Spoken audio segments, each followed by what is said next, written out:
Hello everybody and welcome to this video on the top 10 questions that could be asked if you're applying for a private equity fund accounting role. If you like the content on my YouTube channel, please subscribe to the YouTube channel, share it along with your friends and participate in the quizzes that I routinely post on the community page.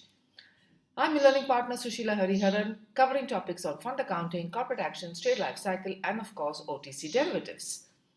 Let's take a look at the first question. Which of these are non-alternative investments?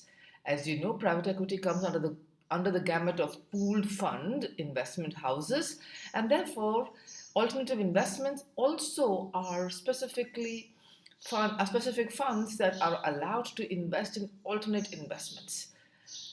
A. Is it artworks by famous painters like Van Gogh? Is it B, listed shares of Alphabet Inc? Is it C, hedge fund investments? Or is it D, private equity investments? So very clearly over here, we can identify which of this is non-alternative. That means which is a traditional investment. So that's how we spook you up, We kind of try and eat on your language territory and stuff like that and say that, no, we don't need you to know about exact positively termed words. So we said non-alternative and then say, okay, let's go on. Let's do that. The right answer is indeed a traditional investment. So which of this is actually a traditional investment? Is it artworks by Van Gogh? Again, a very, very famous painter. Listed shares of Alphabet Inc. Alphabet Inc., as you know, is the owner of the company Google and all its subsidiaries. C, is it hedge fund investments? Or is it D, private equity investments? So traditional investments are listed shares of Alphabet Inc. Second question, management fees charged by a private equity fund. Okay, as you know, private equity funds charge two types of fees, management fees and incentive fees. So over here the question is, management fees charged by the fund does not cover day-to-day expenses of running the fund. Is it B, fund manager's salary? Is it C, incentives given to the fund manager? Or is it D, interest expenses on loans borrowed? So the fund obviously has to manage its day-to-day expenses. So management fees does cover the day-to-day expenses. Fund manager's salary is a monthly salary given to the fund manager. So even though the fund manager is paid incentives for outperformance, he also has to earn his bread and butter, and that comes from salary, and that is taken care of by management fees that are charged by the GP to the LPs. C, incentives given to the fund manager are performance based rewards that are given to the fund manager in case of outperformance. And D, interest expenses on loans that are borrowed. Again, this is a routine expense because many hedge funds obviously borrow, they use leverage, and they have to pay interest on these loans. So management fees of course covers that. What management fees does not cover is C, incentives given to fund manager. 3. Identify the accredited investor into a US registered fund. Now, accredited investors are those investors who are permitted by the fund to contribute capital. Okay, so now obviously the options over here are going to comprise entities that are not permitted. All right, so let's identify each one of this. A, Ronald Bump who wants to invest $10,000. B, is it Kirat Voli who wants to invest $200,000 only in cash? Is it C, Marsman who's identified on the SDN list? Or is it D, Hela Badid who invests $500,000? Okay, now let's go through this carefully. Ronald Bump who wants to invest $10,000. Now, $10,000 is a very small capital contribution into a private equity fund. Okay, private equity funds, in fact, have very clear quantitative thresholds over which accredited investors can participate, and these typically start at almost $200,000. In some cases it goes up to even $1 million, but that clearly varies from fund to fund, and it is clearly mentioned in the limited partnership agreement. Okay, so Ronald Bump wants to invest for a private equity fund. This sum of $10,000 is a small sum of money. It's not exactly very large, and therefore they might reject him because the country is very small. Kirat Voli who wants to invest $200,000 only in cash. Okay, now private equity funds, Even though we say there is less regulation, they have income tax regulations. They have to pay taxes, okay? So, while SEC like regulation might be little limited, they still come under the scanner of tax authorities, and hence cash contributions are generally not accepted by the private equity funds. Marsman identified on SDN list. SDN is a list of specially designated nationals. These are nationals who have been identified as people for whom or against whom AML, anti money laundering norms, are in place, and therefore private equity funds, even though they take large capital contributions, they might not want to take capital from the entities identified on the SDN list. Or D. Hela Badid, who wants to invest $500,000. That's a nice large sum of money. There is no mention of whether Hela Badid is on the SDN list. There's no mention whether there's a contribution only in cash, etc. So let's say the right answer is D. Hela Badid, who invests $500,000, can be an accredited investor on the private equity fund. 4. The role of a GP in a private equity fund is A. To solicit capital from LPs, that's limited partners. Is it B. Audit and inspect the accounts of the private equity fund? Is it C. Contribute capital to the private equity fund? Or is it D. Contributes capital, makes investment decisions, and runs the day to day operations?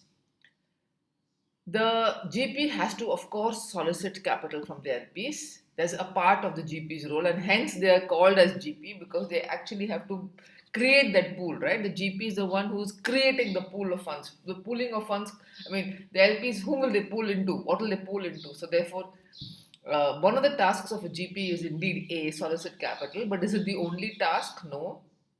They audit and inspect the accounts of the PE fund. Again, one of the tasks of the GP is to audit and inspect. C, is it contribute capital? Of course, the LPs get a lot of conviction if the GP also contributes capital to the PE fund. So normally a PE fund comprises of capital contributions from both GP as well as LP. Or is it D, which is a more comprehensive and all-inclusive, contributes capital, makes investment decisions, does the audit, runs the day-to-day operations? The answer is indeed D. Okay? The GP literally runs the show. 5. Okay, this is a mathematical question which perhaps you've been asked in 8th grade or 7th grade, but I'm going to go now ask you this question again, simply because interviewers might want to just check how quickly you can map out easy calculations in your head. Well, of course, you have resources of calculators and tools like Microsoft Excel and stuff like that. You might still want to be quick on numbers because in accounting, it's all about numbers, being fast, being brisk, etc.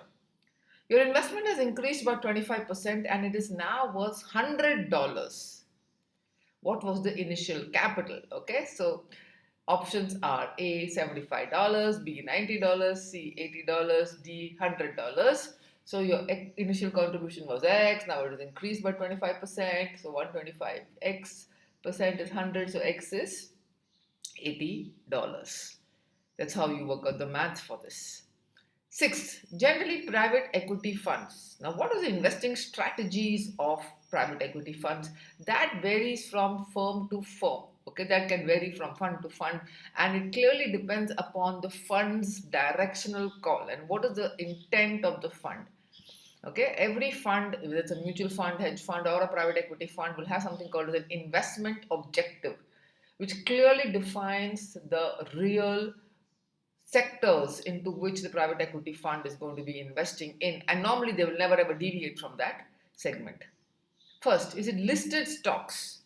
Now, private equity funds, can they invest in listed stocks? Do they invest in unlisted bonds? Can they invest in listed bonds? Can they invest in NFTs? NFTs is the non-fungible tokens that became the rage during the crypto craze of 2021. The right answer over here is the private equity fund can actually invest in any of this.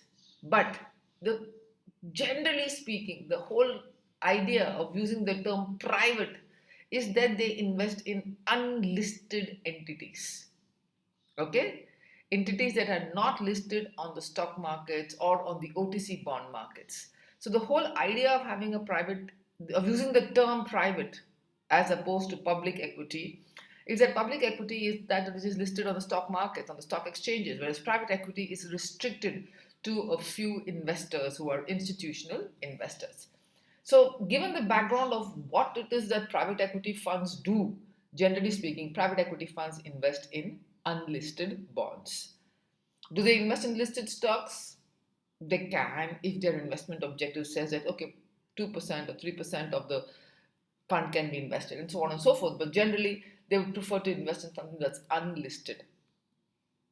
Question number 8, private equity firms and hedge funds are also referred to as sell side of investing. Is it B, trading side of investing? Is it C, the buy side of investing? Or is it D, the regulatory side of investing? Okay. So what do we mean by sell side? Sell side is entities that sell their services to other financial houses. And therefore, A, sell side of investing is investment banking. Trading side of investing could be anything. It could be both institutional investors as well as investment banking, as well as commercial banking, etc. So it's not restricted to private equity firms and hedge funds. Buy side of investing, yes, private equity firms are buyers. They are large buyers and holders of assets, and therefore private equity firms and hedge funds are referred to as the buy side of investing. Regulatory side of investing is, of course, the SEC and any other entity that's concerned itself with private equity regulations. What is capital call? 9. When LP commits to contribute capital to the GP. Is it B, when GP gets capital commitments from LPs?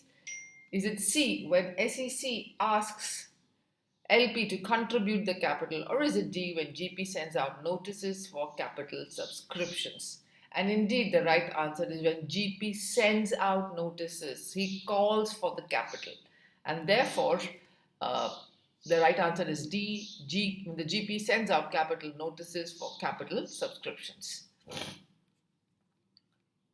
The 10th question, for the private equity firm, capital contributions is classified as A, a liability. Is it B, an asset? Is it C, an income? Is it D, a contingent liability? The right answer is, like in any pooled fund or even in a corporate entity, capital is always a liability because you have to repay back the capital. Whether it's equity, whether it's bonds, whether it's preferred stock, the money is for use by the entity, but it is not for consumption by the entity. It's certainly not an asset. I'm sorry. It's certainly not an asset because the capital is the investments made by the private equity firm are assets. So if you're using the money to buy shares in the stock, then those investments are assets. So you can't have capital as well as assets from the capital as assets. Okay. C is income. It's certainly not an income, okay, because that comes from the P&L side of it. Is it a contingent liability? Contingent liability means liabilities that are not yet realized, like derivatives, OTC positions, etc. So the right answer is indeed it is a liability. Thank you so much for all your contributions to the topic and for all your requests. I'm happy to help you all with your career searches in investment banking and hedge funds and private equity funds, because that's the area that's actually growing by leaps and bounds in the next few years. Keep learning and keep growing with me, Sushila Hariharan.